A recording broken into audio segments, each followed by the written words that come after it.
ഹോസൂർ രൂപതയുടെ ആദരാഞ്ജലികൾ ഈ അവസരത്തിൽ അർപ്പിക്കുന്നു. ക്രിസ്തുവിന്റെ ജീവിതത്തില് ജീവിത ലാളിത്യവും മാനുഷിക പരിഗണനയും ഏറ്റവും കൂടുതലായിട്ട് ഒരു സ്പോഞ്ച് പോലെ ഒപ്പിയെടുത്ത ഒരു വ്യക്തിയായിട്ടാണ് തൂങ്ങുഴി പിതാവിനെ ഞാൻ നോക്കിക്കാണുക. ജീവിത ലാളിത്യം.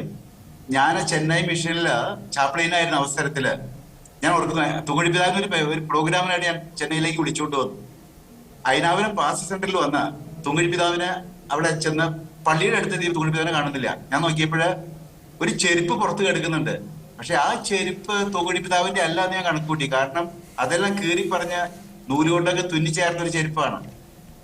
പക്ഷെ എന്റെ കണക്കൂട്ടലുകൾ തെറ്റിച്ചുകൊണ്ട് അധികം താമസിയാതെ തൂങ്ങുഴി പിതാവ് പള്ളിയിൽ നിന്ന് ഇറങ്ങി വന്ന ഈ ചെരുപ്പുകളുടെ ഉള്ളിലേക്ക് കാലുകൾ ഇടുന്ന കണ്ടപ്പോൾ ഞാൻ അത്ഭുതപ്പെട്ടു. ഇത് തൂങ്ങുഴി പിതാവിന്റെ ചെരുപ്പായിരുന്നോ? ഞാനത് അടുത്തിയെന്ന് പറഞ്ഞു, പിതാവെ ഞാനൊരു ചെരുപ്പ് വാങ്ങിത്തരാം. അപ്പൊ പിതാവ് എന്നോട് പറഞ്ഞു, കാലിത്തൊഴുത്തിൽ പിറന്ന യേശുവിന്റെ ശിഷ്യന്മാർക്ക് ഇതൊക്കെ മതി അച്ഛാ, ഇതൊക്കെ ധാരാളം മതി. നോക്ക, ജീവിത ലാളിത്യം. ആ ഫംഗ്ഷന് വന്ന അവസരത്തിൽ വീണ്ടും ഞാൻ ബുദ്ധിമുട്ടേണ്ടി വന്നു. ഞാൻ ആർച്ച് ബിഷപ്പ് ആണല്ലോ വരുന്നതെന്ന് ഓർത്തുകൊണ്ട് ഞാൻ ട്രെയിനില് ഒരു എ സി ടിക്കറ്റ് ബുക്ക് ചെയ്തു.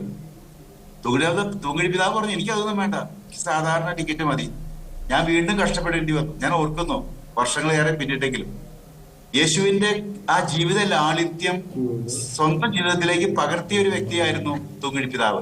അതുപോലെ തന്നെ മാനുഷിക പരിഗണനയുടെ മൂർത്തിഭാവമായിരുന്നു പിതാവ്. ഞാൻ ഓർക്കുന്നുണ്ട്, നമുക്കറിയാം മാർക്കോസിന്റെ സുവിശേഷം 8-ാം അധ്യായം 22 മുതൽ 26 വരെയുള്ള തിരുവചന ഭാഗത്ത് ഈശോ ഒരു കുരുടനെ സുഖപ്പെടുത്തുന്ന ഭാഗമുണ്ടല്ലോ. അവന്റെ കണ്ണുകളിലേക്ക് ഈശോ തുപ്പുന്നുണ്ട് ആദ്യം. എന്നിട്ട് കൈകൾ വെച്ച് ചോദിക്കുന്നു, നീ കാണുന്നുണ്ടോ? അപ്പൊ കുരുടൻ പറഞ്ഞു, ഇപ്പൊ കുറേശ്ശെ കാണുന്നുണ്ട്, പക്ഷെ മനുഷ്യരെ മരങ്ങളെ പോലെയാണ് കാണുന്നത്.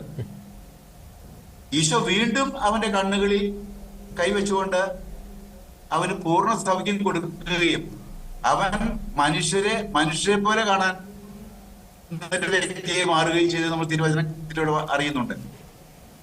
അപ്പൊ ഹാഫ് വിഷൻ ഫുൾ വിഷൻ, മനുഷ്യരെ മരങ്ങളെ പോലെ കാണുന്ന ഒരു മനോഭാവം ഈ ആധുനിക തലമുറയ്ക്കുന്നുണ്ട്. പക്ഷേ അത് ഹാഫ് വിഷൻ കിട്ടിയവരാ. തൂങ്ങുഴി പിതാവ് ഫുൾ വിഷൻ കിട്ടിയ ആളായിരുന്നു. മനുഷ്യരെ പോലെ കാണുന്ന മാനുഷിക പരിഗണനയുള്ള പിതാവായിരുന്നു തൂങ്ങുഴി പിതാവ്. അത് കൃത്യമായിട്ട് എനിക്കറിയാം, വെറുതെ പറയുന്നതല്ല.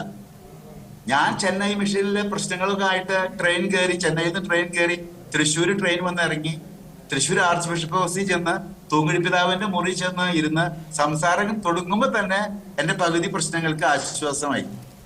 കാരണം കാനായിലെ കല്യാണ വിരുന്നില് ആ കുടുംബനാഥന്റെ വീഞ്ഞില്ലാത്ത പ്രശ്നം മാതാവ് സ്വന്തം പ്രശ്നമായി കണ്ടുകൊണ്ട് ഈശോയുടെ പക്കൽ മാധ്യസ്ഥം വഹിച്ചില്ലേ?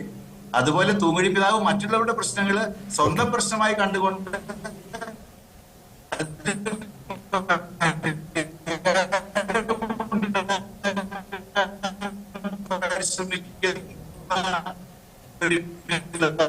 ായിരുന്നു. അതാണ് ഞാൻ പറഞ്ഞ മാനുഷിക രണ്ട് കാര്യങ്ങളാണ് എന്റെ മനസ്സിലെ ശരിയുടെ മൂർത്തിഭാവമായിരുന്നു തൂങ്ങുഴി പിതാവ്. ജീവിത ലാളിത്യത്തിന്റെ ആ കീറി പറഞ്ഞ് ചെരുപ്പിട്ട് നടക്കേണ്ട കാര്യമൊന്നുമില്ല തൃശ്ശൂർ ആർച്ച് ബിഷപ്പിന്. പക്ഷെ അത് മതി. കാലിത്തൊഴുത്തിൽ പിറന്നവന്റെ ശിഷ്യഗണത്തിന് ഇതന്നെ അധികം അച്ഛാ. ആ വാക്കുകൾ ഞാൻ ഇപ്പോഴും ഓർക്കുന്നു.